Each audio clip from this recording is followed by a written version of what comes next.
용용이의 경제학 교실. 안녕하세요, 용용입니다. 오늘부터 한동안 한국사 이야기를 조금 해보려고 합니다. 그냥 한국사가 아니라 수능 한국사에 대한 이야기를 좀 해보려고 해요. 이야기를 하게 된 이유는 이제 추석에 사촌 동생을 만났어요. 그래서 뭐 이런저런 이야기를 하다가 이제 이과를 가는 친구라서 저랑 이렇게 공부 이야기는 잘 안 하거든요. 그러다가 한국사가 요즘 필수라서 이야기가 나왔어요. 그래서 한국사 이야기를 하다가 한국사 요즘 되게 쉬운데 왜 애들이 1등급을 못 받지? 라는 생각을 저는 개인적으로 하고 있거든요. 그런데 그 친구 입장에선 한국사가 좀 어려웠던 것 같아요.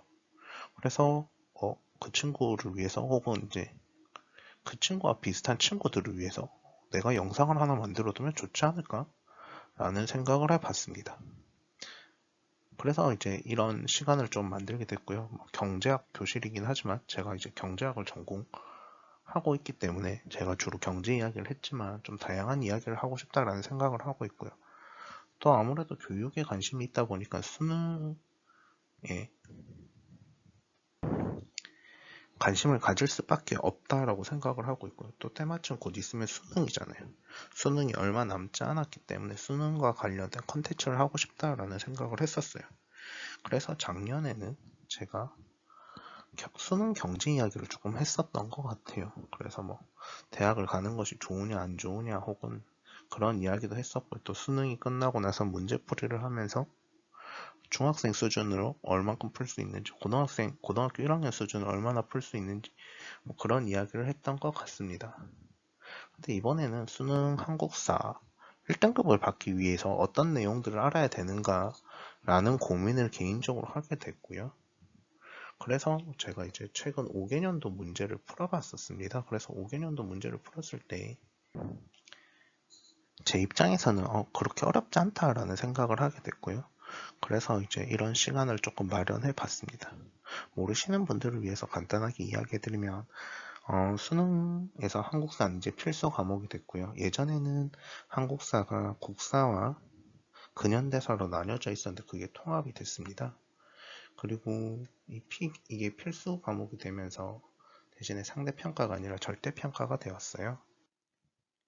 그래서 예전에는 문과, 사회탐구 과정에서 한국 국사를 선택했었다면 이제는 문과, 이과 없이 다 이제 선택하게 되고 필수 과목이고요. 이제 언어, 외국어, 수리와 같은 수준이다라고 생각을 하시면 됩니다.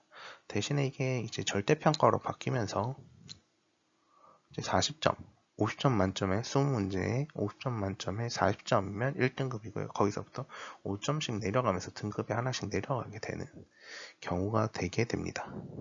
그럼 문제 난이도 같은 경우에는 과거에 비해서 많이 낮아졌어요. 제가 수능 볼 당시에만 하더라도 이제 국사 같은 경우에는 서울대학교 학생들이 서울대를 가기 위해서 시험 보는 과목이었거든요. 그런데 비해서 지금은 필수다 보니까 문제 난이도가 많이 낮아졌고요. 또 중학교 한국사와 고등학교 한국사 차이가 있어요. 제가 배울 때만 하더라도 중학교 한국사는 주로 정치 관련된 이야기들을 많이 다뤘었습니다. 그런데 고등학교로 넘어가면 경제, 사회, 문화 이런 면들을 다뤄요. 그래서 그림 하나를 보여주고 이 시대의 배경 그런 걸 맞췄어야 됐었거든요. 그래서 문화적인 요소 하나 갖춰놓고 이제 사회적인 요소를 찾아야 된다든지 혹은 사회적인 요소 하나를 던져주고 이제 문화적인 요소를 연결한다든지 경제적인 요소를 연결한다든지 하는 그런 문제들이 나오는데, 요즘은 대부분 이제 정치와 관련된 문제들이 많이 나옵니다. 그래서 이제 중학생들도 쉽게 풀 수 있는 게 아닌가라는 생각을 개인적으로 하고 있고요. 다만 지금까지 준비가 되어 있지 않은 학생들에게 있어서는 이제 한국사가 거의 암기 과목이 될 것 같고요. 이 암기 과목이 되었을 때 어떻게 암기하는 것이 좋은가 라는 생각을 이제 실전 문제를 한번 보고 제가 어떻게 암기하는 것이 좋은가에 대한 이야기도 함께 해보도록 하겠습니다. 우선 제가 2020년부터 2024년도 수능까지 5개년 수능을 가져왔고요. 그 중에서 그 5개년도 수능 문제에서 그 1번 문제는 다 시대의 상황을 던져주고 거기에 대한 유물 혹은 그대에 대한 상황을 맞추는 문제였었어요. 그런데 그 시대가 구석기, 신석기, 청동기까지였었거든요. 그럼 우리가 이번에도 올해 수능에서도 이제 1번 문제는 구석기, 신석기, 청동기를 비교하는 문제가 나올 것이다 라는 걸 유추할 수 있고요. 문제를 구체적으로 보면요. 2020년도 수능 왼쪽 편에 있습니다. 그래서 밑줄친 시대에 볼 수 있는 모습으로 가장 적절한 것은 하고 땡땡 박물관 특별 전시회 토기를 만들어 사용하고 농경을 시작한 시대. 그리고 옆에 빗살무늬 토기가 보이죠. 그랬을 때 우린 이걸 신석기라는 걸 알 수 있고요. 그럼 1, 2, 3, 4, 5를 봤을 때 간석기, 석굴암, 덩이새, 청자, 그 다음에 추구기가 나오기 때문에 우리는 이를 간석기라는 걸 쉽게 파악할 수 있습니다. 제가 수능이 쉬워졌다는 게 이런 이야기인데요. 우선 대표적으로 이 매력적 오답이 별로 없어요. 석굴암, 덩이새, 청자, 추구기 같은 경우에는 석기 시대와는 전혀 관련이 없잖아요. 그렇기 때문에 우리가 간석기를 쉽게 찾을 수 있고요. 2021년도 수능 문제에서도 수능 문제 1번도 보면 이제 지금 보고 있는 유물은 땡땡땡 시대에 제작된 뗀석기다. 구석기라는 걸 알 수 있죠. 근데 밑에 1, 2, 3, 4, 5번의 답안을 보면 이 중에서 석기로 된, 그러니까 돌로 된 것은 주목도끼 하나밖에 없어요. 그래서 우리가 1번이란 걸 너무나 쉽게 파악할 수 있습니다. 오른쪽에 2022년도 수능을 보면요. 가시대의 생활 모습으로 옳은 것은 하고 나오는데요. 거기서도 똑같이 둘째 줄에 뗀석기의 일종인 주목도끼라고 나오니까 우리가 구석기라는 걸 알 수 있어요. 그런데 1, 2, 3, 4, 5를 보면 불상 제작, 비파형 동검, 철제 농기구, 덩이새, 채집과 사냥이 나오기 때문에 석기 시대와 관련된 건 5번밖에 없는 거죠. 특히 구석기와 관련된 건 5번밖에 없다라고 이야기를 할 수 있습니다. 석기 시대에 우리가 종교가 있었던 것도 아니고요. 동검, 이제 이건 청동기잖아요. 그 철이 있는 것도 아니고 쇠가 있는 것도 아니죠. 그렇기 때문에 우리가 매력적 오답이 없다라고 생각을 하고 문제풀이를 할 수 있습니다. 그리고 2023년도 수능 문제를 보면요. 그 수능 문제 1번은요. 가시대에 대한 설명으로 옳은 것은인데 이제 암사동 유적지하고 농경과 목축이 시작되었다 하면서 빗살무늬 토기를 보여줍니다. 신석기라는 걸 알 수 있죠. 그런데 1번 간석기, 2번 백동어, 3번 철제동기, 4번 비파형 동검, 5번 석굴암. 신석기는 간석기다 라는 걸 우리는 대부분 파악할 수 있고요. 그러면 우리가 봤을 때 지금까지 신석기는 간석기와 빗살무늬 토기 그리고 농경과 목축이 시작한다 라는 이런 키워드들을 확실하게 알아주면 좋을 것 같고요. 마찬가지로 구석기는 주목도끼, 뗀석기, 이동, 생활, 사냥 이런 걸 알아두면 좋을 것 같습니다. 마지막으로 작년도 수능 1번 문제를 보면 이 시대의 대표적인 무덤은 고인돌을 만드는데 많은 노동력이 필요하다. 그래서 농업 생산량이 늘었고 계급이 발생했다. 군장이 나타났다 라고 하는데 이게 청동기죠. 이전 4개년 수능에서는 구석기와 신석기에 대한 이야기를 했었는데 이번엔 청동기에 대한 이야기를 합니다. 그래서 석기 시대가 아닌 청동기 시대로 넘어왔다라고 이야기를 할 수 있고요. 그런데 1번 상평동보, 2번 석굴암, 3번 팔관해와 연등의 4번 지방의 서원, 5번 비파형 동검. 청동기 시대에 어울리는 것은 동검이죠. 청동으로 만든 비파처럼 생긴 비파형 동검이 정답이 됩니다. 이렇게 봤을 때 올해 수능도 이제 1번 문제는 구석기, 신석기, 청동기를 비교하는 문제가 나올 거고요. 이랬을 때 키워드를 잘 잡아서 우리가 선택하면 틀릴 수가 없다 라는 이야기를 할 수 있을 것 같습니다. 그리고 2번, 3번 문제는 고려 전까지가 나옵니다. 그래서 삼국시대에서부터 고려 전까지가 주로 나오게 되고요. 그러면 우리가 주로 나오는 국가는 4개 국가예요. 어떤 국가가 나오냐면 이제 삼국시대에서 고구려 백제신라, 거기다가 이제 통일이 됐을 때 이 신라가 발전된 통일신라, 그리고 발해가 나오게 됩니다. 이 5개 국가를 비교를 해야 될 텐데 이 5개 국가를 비교하는 문제 자체에서 그 5개를 비교하지 않게 됩니다. 어떤 의미인지 제 문제를 통해서 보면요. 2022년도에는 2번, 3번 문제였는데 1번 다음 사건 이후에 일어난 사실로 옳은 것은 거련이 군사 3만을 거느리고 와서 수도 한성을 포위하였다. 거련이라는 사람을 저도 잘 몰랐습니다. 그래서 보면 이제 저도 역사에 관심이 되게 많은 사람이었고요. 특히 정치 관련된 내용으로 해서 중학교 역사까지는 진짜 개인적으로 잘한다라고 생각을 하고 있거든요. 그런데 이제 거련이라는 사람이 좀 낯설게 들렸는데 뭐 계로가 아들 문주라는 표현을 통해서 저는 이제 아 계로왕이구나라는 걸 알 수 있었습니다. 근데 이제 마지막 줄에 보면 남쪽으로 내려가 웅진에 자리 잡았다라는 표현이 나오죠. 이걸 통해서 백제가 이제 웅진으로 천도한 사건이고요. 이때 계로왕이 이제 장수왕에게 죽게 되잖아요. 이게 장수왕의 남진 정책으로 인해서 벌어진 일이거든요. 그럼 그 이후에 어떤 일이 있었는가라는 이야기인데요. 일본 고구려가 낙랑을 추출한 건 이건 훨씬 이전의 이야기고요. 고구려가 평양으로 수도를 옮겼다는 건 고구려가 남진 정책을 하는 장수왕 시기 이야기입니다. 그래서 이게 되게 매력적 오답이다 라고 개인적으로 생각하고 있고요. 3번 신라가 한강 유역을 차지했다가 전 정답이라고 생각하는데 이게 이제 고구려가 남진 정책을 펼치고요. 그래서 이걸 막기 위해서 나제 동맹이 생기죠. 나제 동맹이 생기고 신라가 백제를 배신하게 됩니다. 백제를 배신하면서 한강 하류를 차지하면서 신라의 전성기가 시작되었다라고 우리는 역사 시간에 배우거든요. 그랬을 때 정답은 3번이 될 것 같고요. 4번 고조선은 이제 삼국시대 이전 이야기고요. 5번 백제 공격으로 고구려왕이 전사한 건 이거 이전 시대 이야기입니다. 그랬을 때 제가 본 오늘 다룰 문제 중에서 이 문제가 가장 어려운 문제라고 개인적으로 생각을 해요. 근데 왜 어렵냐면 일단 문제를 안 읽었을 때 비슷한 시기라고 해서 2번을 체크할 확률이 매우 높습니다. 그리고 더불어서 이제 시대적 배경이 고조선을 제외하고는 다 삼국시대에 있었던 일들이에요. 그래서 시대적 배경이 서로 다 비슷하다라고 이야기를 할 수 있죠.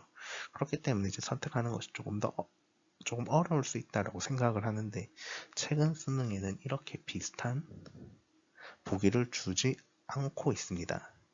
옆에 문제를 보시면 밑줄 친 이 나라에 대한 설명으로 옳은 것은 이 나라는 신분제와 관등제, 조금 더 내려가서 육두부문 이라는 표현이 나오면서 우리는 신라라는 걸 알 수 있고요.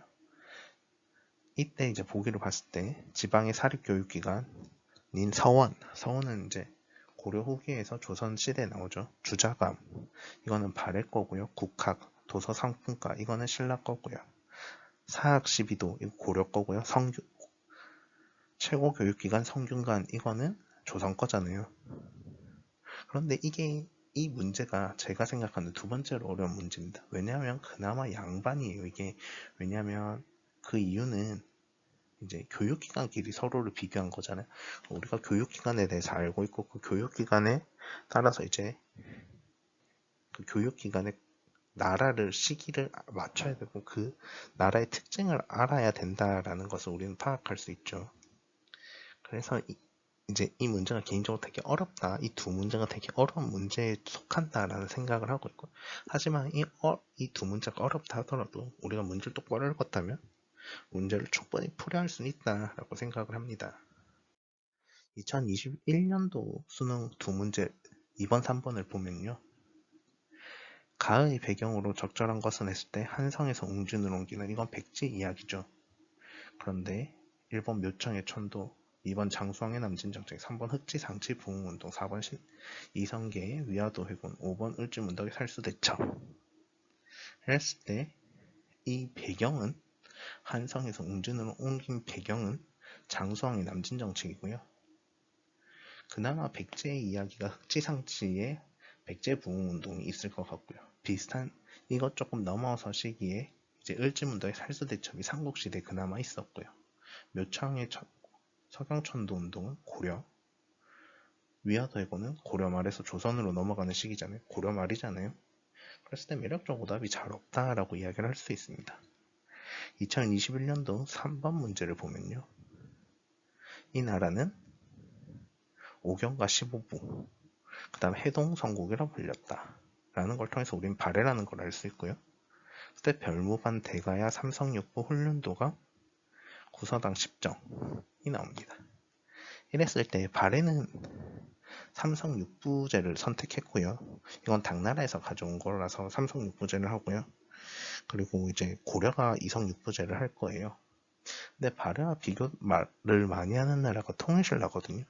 통일신라는 구서당 10장을 해요. 그래서 이 문제가 이제 제가 보는 세 번째로 어려운 문제예요. 왜냐하면 그나마 그 비슷한 시기에 비교하는 무언가가 있었다는 거죠. 별무반은 고려 거고요. 대가야를 병합한 건 이제 삼국시대 신라가 통일하기 전에 있었던 이야기고, 훈련도감은 조선시대 이야기니까 이제 우리가 선택하지 않을 수 있다라는 걸 확인할 수 있습니다. 2022년도 수능 문제 2번, 3번을 또 확인해 보면요. 2번 문제는 이제 무령왕릉을 통해서 우리는 백제라는 걸 파악할 수 있고요. 이 백제와 관련돼서 경복궁, 대조영, 웅진 사비천도, 전민변정도감, 의정부 사서제 맞는 것은 정답이 3번이 되는 거고요. 경복궁은 조선, 의정부 사서제도 조선, 대조영 발해, 전민변정도감은 고려. 그랬을 때 웅진 사비로 전다한 건 이제 백제가 되니까 정답이 3번이고요. 3번 문제, 가에 들어갈 내용으로 가장 적절한 것은, 선생님이 통일신라와 왕권 강화에 대한 이야기를 하잖아요. 그랬을 때 통일신라와 관련된 것, 1번 훈민정음, 2번 평양으로 수도 천도, 3번 수원화성, 4번 국군기무청. 이 1, 2, 3, 4 중에 신라와 관련된 것은 아무것도 없고요. 5번 구주 오석양 했을 때 정답이 5번이 됩니다. 그리고 2023년과 2024년에는 이제 삼국시대에서 고려 전까지가 한 문제씩 나와요. 근데 2023년에는 심지어 3번 문제였고요. 2024년에는 2번 문제였습니다. 2023년 문제를 보면요. 고구려 유민이 중심이 되어 동무산에 나라를 세웠죠. 이 나라가 바로 발해가 됩니다. 발해와 관련된 것을 옳은 것은 지계, 골품제, 유경경호, 오경 15부 62주 궁극기무천. 이렇게 봤을 때 지계, 유경공원, 궁극기무천은 저희 고종 이후에 나오는 이야기거든요. 고종 때부터 나오는 이야기거든요. 그러니까 다 없애고. 그러면 그나마 이제 우리가 헷갈릴 수 있는 비슷한 시기의 거는 골품제와 오경 15부 62주인데, 골품제는 우리가 신라라는 걸 알 수 있죠. 그렇기 때문에 정답이 4번이 되는 거고요. 그 다음에 가장 최근 수능인 2024년도 2번 문제를 보면 가에서 왕을 가독부 성왕, 기하라고 불렀다. 왕의 명명은 교라고 했는데 마지막에 오경 15부 62주다. 땅이 되게 넓죠. 발해라는 걸 알 수 있고요. 발해에 어울리는 것은 골품제, 주자감, 수원화성, 대한국국제, 향부곡소. 그랬을 때 정답이 2번이 됩니다. 골품제는 그나마 매력적 오답이 될 수 있는 비슷한 시기라고 생각을 하고 있고요. 하지만 우리가 골품제는 신라라는 걸 알 수 있고요. 그 다음 수원화성, 대한국국제는 이제 조선, 향부곡소는 고려라는 걸 알 수 있습니다. 그래서 사실 이 문제들을 보면 문제들이 되게 쉽게 내져 있다는 사실을 알고 있고요. 다만 내가 역사적 배경이 되게 약하다면 이제 지금 시간이 있을 때는 중학교 역사 교과서를 한번 보는 걸 전 추천드려요. 왜냐면 고등학교 역사에서는 이제 앞에서도 말했던 대로 고등학교 한국사는 정치, 문화, 사회 이런 것들을 다루잖아요. 그렇게 해야 되다 보니까 굵직굵직한 사건 위주로 있는, 정치 위주로 이렇게 맞춰져 있는 중학교 한국사 책을 한번 보는 걸 되게 추천드리고요. 그리고 암기를 해야 된다면 키워드 중심으로 해서 이제 그 나라에 어울리는 키워드들이 있어요. 앞에서 봤던 대로 구석기 시대는 뗀석기, 이동, 주목두기 이런 거 있잖아요. 이동과 채집생활 이런 걸 했었고, 막집을 살았고요. 신석기는 간석기와 빗살무늬 토기 이런 것들이 있잖아요. 이런 단어들 있잖아요. 신라면 골품제, 가장 먼저 떠올릴 수 있는 거죠. 발해 같은 경우에는 오늘 삼성 6부죠. 오경 15부 62주. 그 다음 뭐 해동, 성국, 동무산 이런 키워드들이 있잖아요. 그래서 키워드들을 중심으로 암기하는 것이 좋을 것 같다라고 생각합니다. 질문 있으시면 댓글로 남겨주시고요. 구독과 좋아요는 필수입니다.